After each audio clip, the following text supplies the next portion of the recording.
Well, certainly, I mean, one of the advantages of Bitcoin is that it has this pretty long history now of going up over time, and so it can be quite volatile.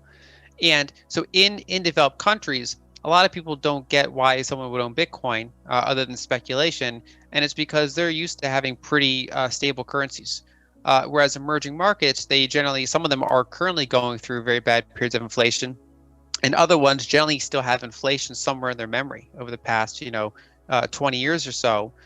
Whereas the United States, we have to pretty much go back to the 70s to have a memory of strong inflation. And so in a lot of those markets, it's in some ways, I think it's an easier selling point of why they might want to hold something that's not their own government currency, that can't be debased in any sort of reasonable way or easy way, and that they are owning something that's scarce. And then, of course, some countries have capital controls. Bitcoin makes those more difficult to enforce.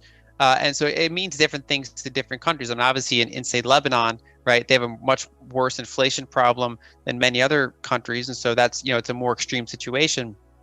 But across the board, I mean, I think it's one of those things where Bitcoin can benefit, people in every country. But I think it just so happens that emerging markets, I think, can get the reasons for it maybe a little bit faster.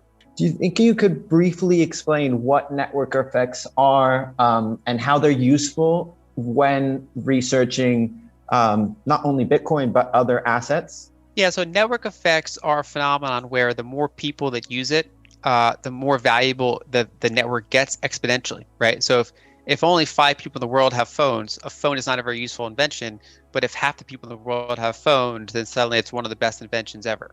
And so basically the phone gets exponentially more useful the more people you can call with it. And so the same is true for email. The same is true for social networks, right? You wouldn't want to have a social network with almost no one on it. And so that's generally one of the strongest economic moats that a company or a protocol can have against competition, is the fact that they've already achieved network dominance. And so I could make, for example, I could hire a programmer. We make a copy of Facebook. It looks similar, but then I'd have almost no chance to get people to actually use my version of Facebook. There'd be no kind of flywheel to get that started, because it's a dead zone anyway. Even if I threw $1 billion at it, I could get probably a couple million people there, but they would quickly just go back to the real major social networks, as an example. And so that's true. Also, I've used the example of Wikipedia. Wikipedia, you can download the data. I could host it on my website, and it would kind of look like Wikipedia, but it wouldn't have the millions of links around the world pointing to it the same way the real Wikipedia does. That's the thing I can't replicate. That's the network effect. And I can't replicate the fact that there's so many users on Wikipedia updating it. I can't convince them to come update mine instead. And so mine will always be this kind of shadow of the real thing. And so my biggest concern when looking at cryptocurrencies, especially back in 2017, was, okay, so it's open source, anyone can make a copy of it. And so the whole idea of scarcity is then challenged if someone can just make Bitcoin 2 or Bitcoin 3 or Ethereum 2. And so I was like, I was concerned that, even if the space takes off, it's neat technology, the capital could go in and just diffuse among like so many different protocols, like basically a permanent alt season where just like everything kind of goes up and down and nothing really kind of accumulates persistent value.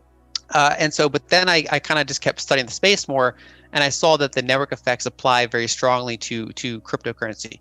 And network effects apply to money in general. I mean, part of why the dollar has hegemony, in addition to just the United States military strength, the history of how we got here, is that it's kind of self-sustaining as a network effect.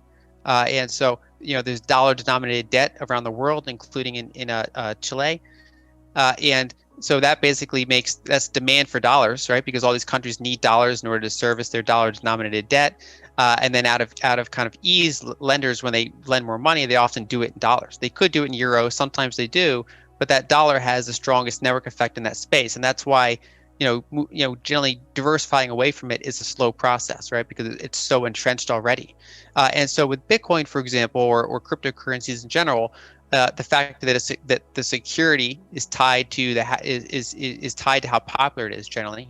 So it's much harder to attack. That makes it more desirable to begin with, so more people stick with it. That makes it even more secure. And we also see, for example, that more developers work on the top cryptocurrencies, so they get better hardware wallets, they get better applications, they get better security and upgrades over time than some of the ones that kind of get left behind. And so we start to see over time that cryptocurrencies start to resemble social networks in the sense that they have these network effects, and you're going to have, most likely just a small number of them rise to the top, and that long tail of thousands of cryptocurrencies, for the most part, don't matter. And so the two that I consider to have really strong network effects this time would be Bitcoin and Ethereum. Whereas the other ones, they might have kind of interesting use cases. They're showing interesting technology, but they still haven't, reached a network effect that is kind of self-sustaining. An example I like to use is, the whole internet runs on TCP/IP, and it could have been, it could have been designed a little bit differently. Someone can make a competing protocol. In fact, there have been competing protocols, but they never catch on because the entire internet's kind of set up to use this one method. And so even if I came along and said, hey, I have this method that's like 5% better than TCP/IP, people would say, oh, we don't care, because the fact that none of the websites in the world are going to interact with your protocol already makes your protocol a million times worse, even if it's 5% more efficient. And so, if anything, TCP/IP could maybe kind of incorporate some of my ideas, make theirs better, but my protocol would never catch on. And so generally, basically, in order to disrupt an existing network effect, the up-and-comer has to be like 10 times better. It has to be like so much better that you eventually just can't not switch. It's clearly superior. And so we see, for example, that these network effects rise to the top, and then the question is, can they sustain them? Can they upgrade enough to make sure that nothing comes along that's, say, 10 times better, and then they can kind of remain kind of the kings of the space? Where do you see Bitcoin over the next coming years and decades? So we're starting to see, if you do polls of investors in certain countries, I haven't seen it for the whole world, but I've seen it in individual markets. You're starting to see the fact that as many or more people own cryptos than own gold, and that skews younger. I mean, obviously, if you're in your 30s or 40s or 20s, you're more likely to have that be the case than if you're in your 50s, 60s, or 70s. And so generally, we are seeing an adoption of it as kind of a monetary asset. And so there's some countries like Singapore that's pretty high, and whereas other countries are pretty low. But in countries where it has meaningful adoption, it's starting to get higher than gold in many cases. Now, so far, we don't see that among central banks. They're still buying gold.